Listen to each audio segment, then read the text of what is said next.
उनकी टेंशन बढ़ा दी है। कोरोना संक्रमण को देखते हुए सरकार ने सार्वजनिक झांकियों पर प्रतिबंध लगाने का फैसला किया है।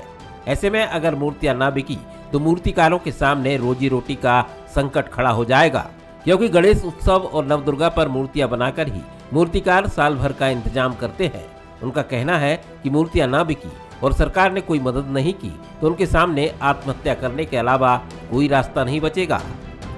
इस बार गणेश उत्सव पर कोरोना का साया है। कोरोना के संकट को देखते हुए मध्य प्रदेश की सरकार ने इस बार सामूहिक रूप से गणेश पूजन पर रोक लगाने की बात कर दी है, जिसके चलते जो मूर्तिकार हैं अब वो भारी समस्या से जूझ रहे हैं। उन्हें परेशानियों का सामना करना पड़ रहा है। चूंकि गणेश उत्सव शुरू होने में बहुत कम समय बचा था, ऐसे में जो मूर्तियां हैं वो बनकर लगभग तैयार हो चुकी हैं। जो मूर्तिकार हैं, मूर्ति बनाने वाले हैं, वो लाखों रुपए का जो इन्वेस्टमेंट है वो अपने इस काम में कर चुके हैं। लेकिन अब मध्य प्रदेश सरकार के अचानक आए फैसले के कारण उन्हें काफ़ी ज़्यादा समस्याओं का सामना करना पड़ रहा है। सर, क्या स्थिति है, कितनी तैयारियां हो गई थी और अब सरकार ने अचानक कह दिया है कि सार्वजनिक रूप से गणेश उत्सव नहीं मनाया जाएगा? सर, टाइम तो काफ़ी कम बचा है।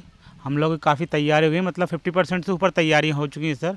लेकिन सरकार का कुछ समझ में नहीं आ रहा कि असमंजस में है, बनाए नहीं बनाए। लेकिन हमारा पैसा तो सर काफ़ी फंस चुका है और हमारा इसके अलावा कोई सर काम नहीं है हमारे पास। हम लोग, हमारे बाप दादा यही काम करते हुए आए हैं। हम प्रजापति समाज के लोग हैं। मिट्टी के अलावा कोई काम नहीं और गवर्नमेंट से कोई सहायता नहीं। किससे क्या उम्मीद रखें? अगर सर हम मूर्ति नहीं रहेंगे तो बच्चों को, हमारे परिवार का पालन पोषण कैसे करेंगे सर?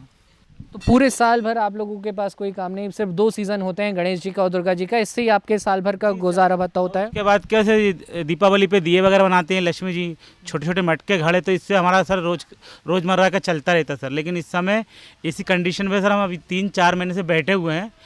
कैसे हम बच्चों को पाल रहे हैं सर? बस हमारे पास तो अब आत्महत्या करने के अलावा कोई रास्ता नहीं है। मूर्तिकार फैसले से खुश नहीं है। वहीं हिंदू संगठन और गणेश उत्सव समितियां भी फैसले के विरोध में उतर आई हैं। संस्कृति बचाओ मंच के चंद्रशेखर तिवारी का कहना है कि क्या केवल हिंदू त्योहारों पर ही कोरोना वायरस फैल रहा है, जबकि शॉपिंग मॉल और बाजार खोलने में सरकार को कोई परेशानी नहीं है। उन्होंने फैसले पर दोबारा विचार करने की मांग की है।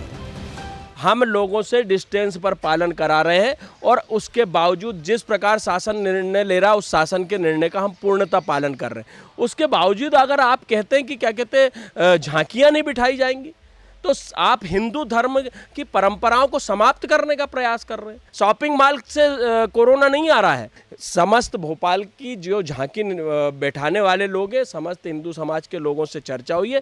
शीघ्र अतिशीघ्र हमारी मीटिंग करके और इस पे हम निर्णय करेंगे, लेकिन मूर्ति हम अवश्य बिठाएंगे।